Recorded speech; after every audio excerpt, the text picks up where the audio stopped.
নমস্কার, আশা করি সকলেই ভালো আছেন। মায়ের আশীর্বাদে আমরা যেমনটা কথা দিয়েছিলাম, মায়ের অষ্টম রূপ সম্বন্ধে সঠিক টাইমে আপনাদের মাঝে উপস্থিত হব।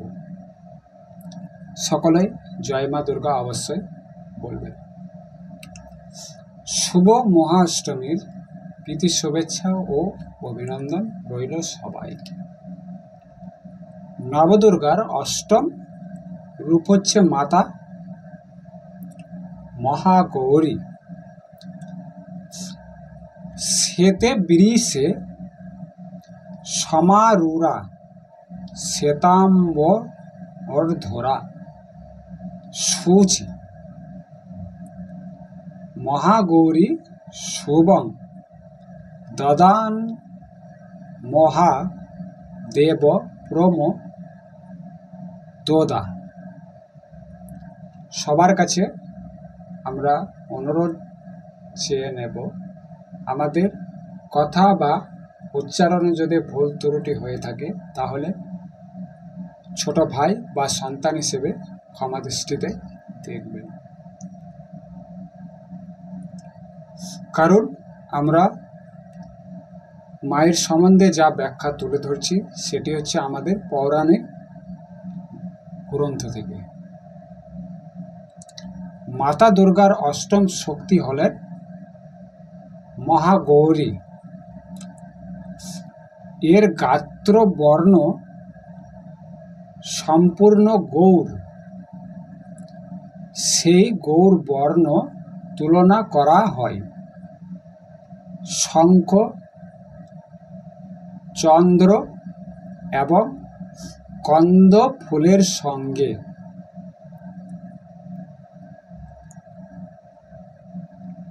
এর বয়স 8 বছর বলে মানা হয়।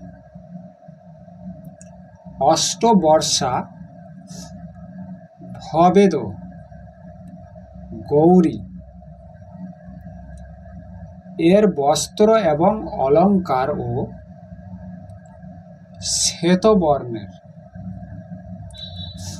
ইনি চতুর্ভুজা বিশিষ্টা এবং বৃষভ বাহনা।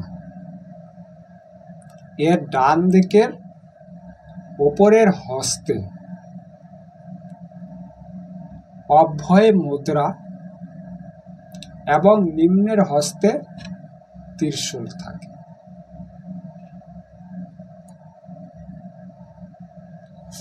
বামের ওপরের হস্তে ডমরু অর্থাৎ শিবের ডমরু এবং নিচের হস্তে রয়েছে বর মুদ্রা। তার ভঙ্গিমা অবিস্ময় শান্ত। ইনি পার্বতী রূপে ভগবান শিবকে প্রতিরূপে লাভ করার জন্য অত্যন্ত কঠোর তপস্যা করেছিলেন।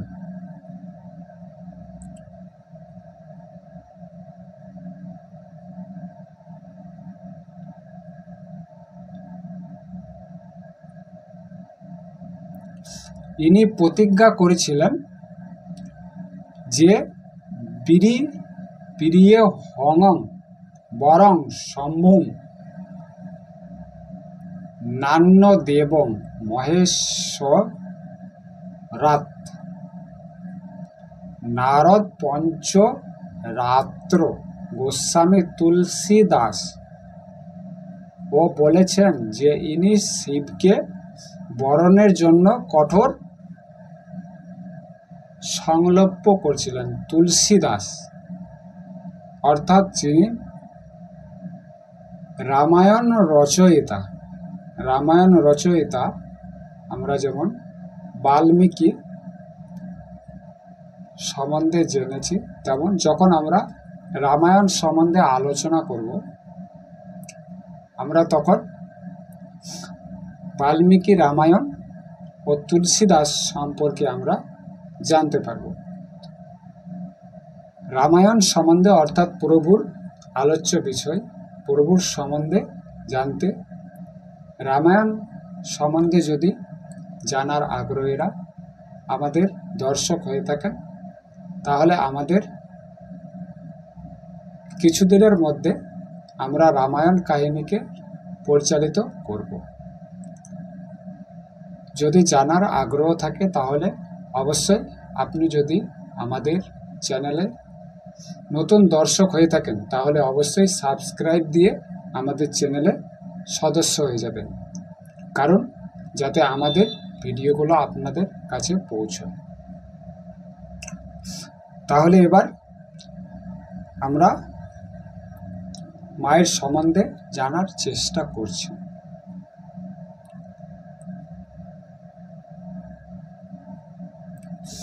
जन्म कोटि लोगी रहर हमारी,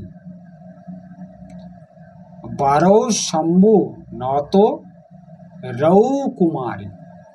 এটি অর্থাৎ হিন্দি উচ্চারণ, যেহেতু তো হিন্দি উচ্চারণ যায় সংস্কৃত, অর্থাৎ যেহেতু আমি এটি আপনাদের মাঝে তুলে ধরছি শিব পুরাণ ও কিছু মহাকাব্য থেকে। তো এই কঠোর তপস্যায় তার শরীর একেবারে কালো হয়ে গিয়েছিল। এর তপস্যায় প্রসন্ন ও সন্তুষ্ট হয়ে যখন ভগবান শিব একে গঙ্গার পবিত্র জলে স্নান করালেন, তখন তার শরীর বিদ্যুৎ প্রভার ন্যায় অতি কান্তিমান গৌরবর্ণ হয়ে উঠল। তখন থেকে এর নাম হলো মহাগৌরী। দুর্গা পূজার অষ্টম দিনে মহাগৌরী পূজার বিধান রয়েছে। এর শক্তি অমোঘ এবং সদ্য ফলদায়িনী। এর উপাসনা করলে ভক্তের সকল কলুষ নাশ হয়, তার পূর্ব সঞ্চিত পাপও দূর হয়ে যায়। ভবিষ্যতেও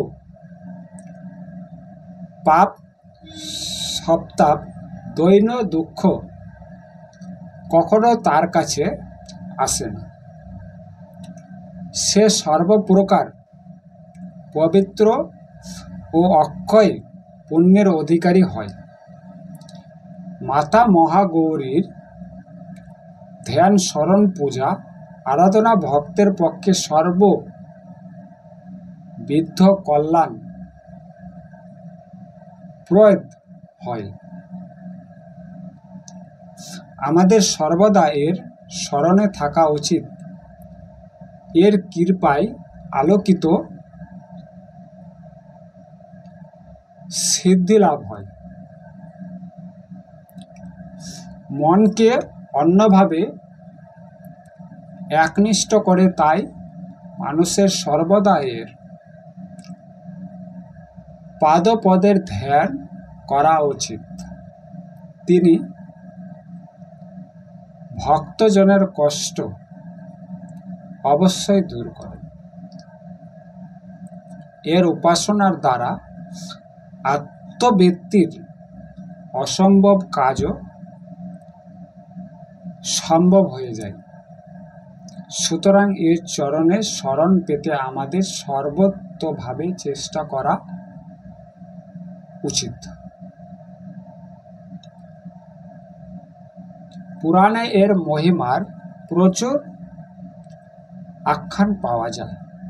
ইনি মানুষের চিন্তাধারাকে সত্যানুসন্ধানের দিকে চালিত করেন এবং অসৎ বৃত্তির নাশ করেন। আমাদের সর্বাঙ্গীনভাবে সর্বদা তার শরণাগত থাকা উচিত। তো মায়ের আমরা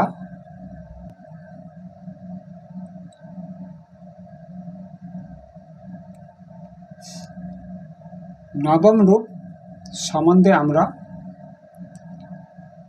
আগামী দিন আলোচনা করব। আজ মায়ের সম্বন্ধে যতটুকু আমরা বিস্তারিত মহাগ্রন্থ থেকে পেয়েছি, তাই আমরা মায়ের অষ্টম রূপ সম্বন্ধে আলোচ্য বিষয় তুলে ধরেছি। সকলকে অনুরোধ করব, সকলেই